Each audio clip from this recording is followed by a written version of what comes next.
de Latinoamérica.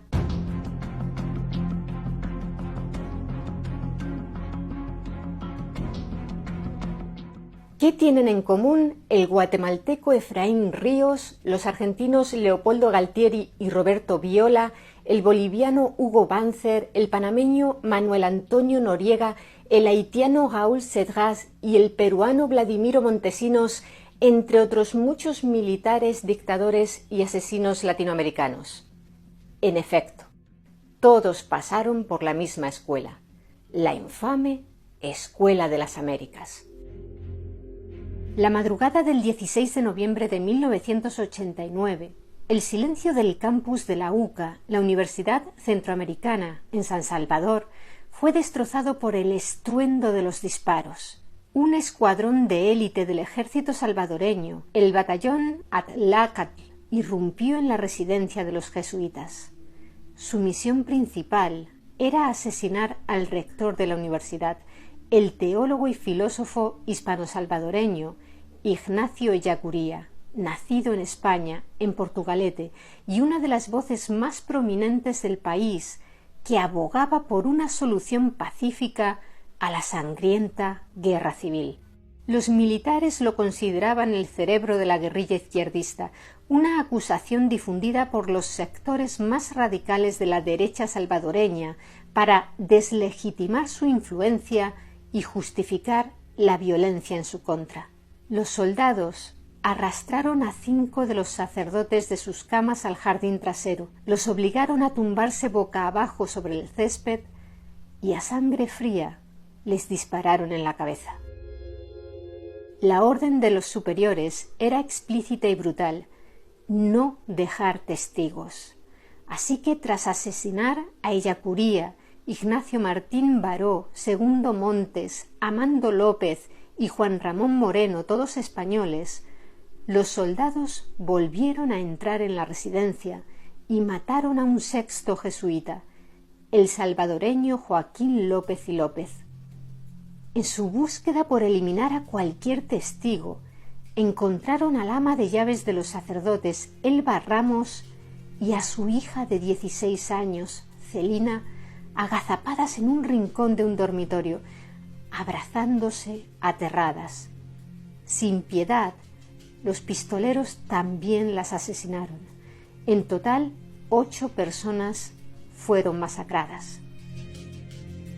Para encubrir el crimen, los soldados dispararon ráfagas de ametralladora y granadas contra la fachada del edificio y dejaron un cartel de cartón que culpaba falsamente de la matanza a los rebeldes del FMLN, el Frente Farabundo Martí para la Liberación Nacional. Poco después, una investigación de una comisión especial del Congreso de los Estados Unidos y más tarde una comisión de la verdad de las Naciones Unidas confirmaron un hecho escalofriante. La mayoría de los militares salvadoreños responsables de la matanza eran graduados de una institución militar estadounidense ubicada en Fort Benning, Georgia, la Escuela de las Américas, también conocida como SOA por sus siglas en inglés.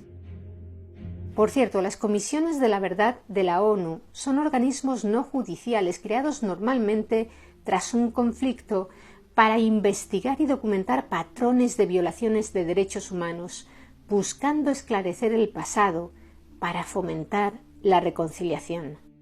Lo ocurrido en la UCA, lejos de ser una anomalía, fue la cristalización de un patrón de violencia que se extendía por toda Latinoamérica, uniendo atrocidades en diferentes países con un hilo conductor común que llevaba de vuelta a Fort Benning. La masacre de la UCA se convirtió en el catalizador del movimiento de base SOA Watch y en una prueba irrefutable del vínculo entre el entrenamiento impartido por la escuela y la violencia en el mundo real. La Escuela de las Américas, lejos de ser una simple academia militar, fue un instrumento para proyectar e institucionalizar el poder hegemónico de Estados Unidos en toda América Latina durante la Guerra Fría y más allá. Logró este objetivo mediante la diseminación de una ideología específica, la doctrina de la seguridad nacional, que reorientó a los ejércitos latinoamericanos hacia la represión interna. Su cambio de nombre en 2001 a Instituto del Hemisferio Occidental para la Cooperación en Seguridad, WHINSEC, fue, en opinión de sus detractores, una respuesta cosmética a la presión pública, que no abordó la misión central de la institución ni su legado no reformado, un legado que continúa alimentando voces críticas en toda la región. Pero ¿cuándo surgió la Escuela de las Américas? Fue en 1946, en el ambiente geopolítico posterior a la Segunda Guerra Mundial. ¿Y dónde? Dentro de la zona del Canal de Panamá controlada por Estados Unidos. Ya os hablamos de la conflictiva historia del Canal de Panamá en otro de nuestros vídeos.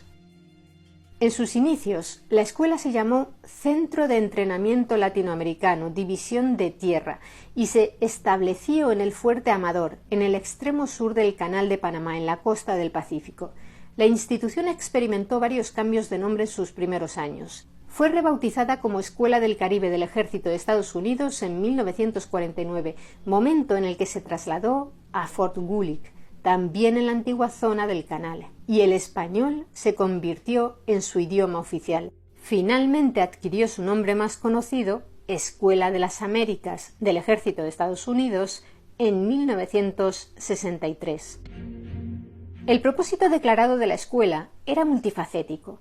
Oficialmente buscaba centralizar el entrenamiento del creciente número de militares latinoamericanos que asistían a las escuelas de servicio de Estados Unidos en la zona del canal, promoviendo la defensa hemisférica y estandarizando las prácticas militares basadas en la doctrina del Ejército de Estados Unidos.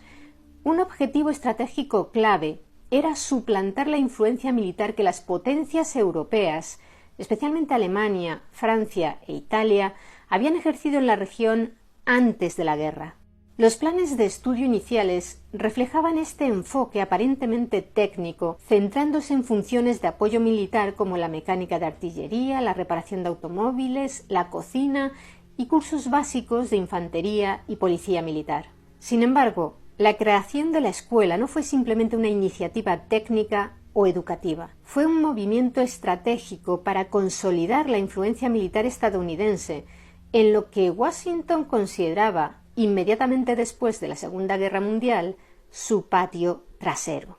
El conflicto bélico había demostrado la importancia estratégica de un continente unificado para la seguridad de Estados Unidos, y establecer un centro de entrenamiento centralizado dirigido por Estados Unidos y en español era la forma más eficiente de arraigar la doctrina, el equipo y la ideología estadounidenses en las estructuras de mando de prácticamente todos los ejércitos latinoamericanos. Esta iniciativa formalizó una relación paternalista en la que el ejército estadounidense definía los estándares de profesionalismo para todo el hemisferio. Por lo tanto, el origen de la escuela, aunque presentado como un esfuerzo cooperativo, fue un acto de consolidación de poder blando que sentó las bases para las intervenciones más duras que vendrían. Este enfoque se alinea directamente con la tesis del historiador estadounidense Greg Grandin, quien describe a América Latina como un taller para las estrategias imperialistas de Estados Unidos.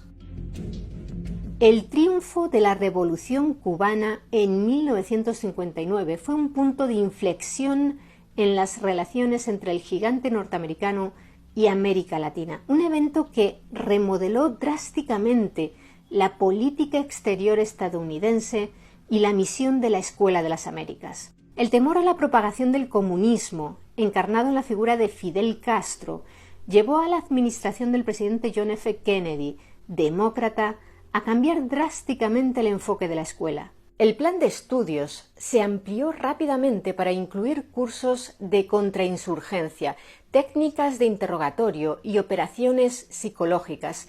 De ese modo se transformó la institución, que pasó de ser un centro de entrenamiento técnico a una academia dedicada a combatir la subversión interna.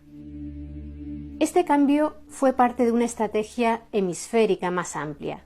La Alianza para el Progreso, lanzada por Kennedy, un programa de ayuda económica, política y social de Estados Unidos para Latinoamérica, tenía un doble propósito. Por un lado, ofrecía ayuda financiera para la reforma social, pero por otro y de manera destacada financiaba operaciones de contrainsurgencia en un intento de neutralizar